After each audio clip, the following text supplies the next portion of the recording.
Hi guys! Hello po mga KCMC at samahan niyo po akong muli.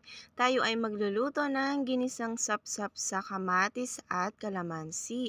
Yes, at ito na nga po maglalagay na po tayo ng konting luya at maraming kamatis. At muling paalala ko po dito, kapag tayo ay nagluluto ng kamatis, mahihirapan po tayo kaagad siyang durugin. Takpan po muna natin ng sandali at kapag okay na po ang kanyang lambot, ay durugin natin ng mabuti.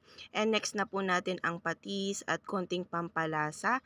At sa part na yan ay maglalagay na rin po tayo ng tubig dahil baka po mag-dry ang ating kamatis.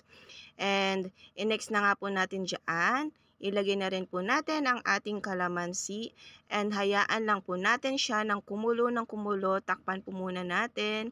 And pag nakuha na po natin ang texture ng ganito, ang kanyang sabaw, doon po natin ilalagay ang ating pechay.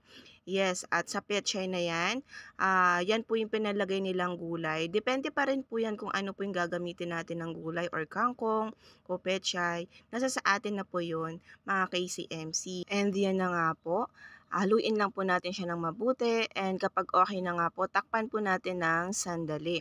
And sa part na yan, so nagkulangan po ako sa lasa ng kanyang sabaw. Nag-add po ako ng konting patis dyan.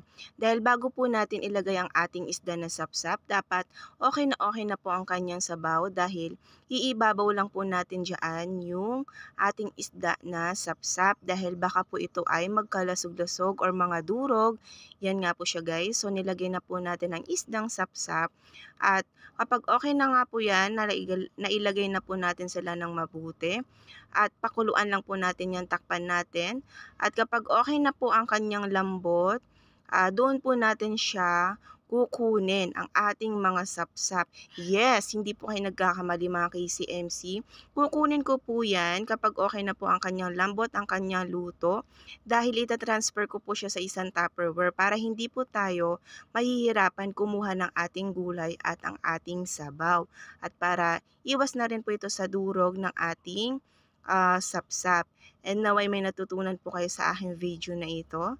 And thank you for watching. Ingat!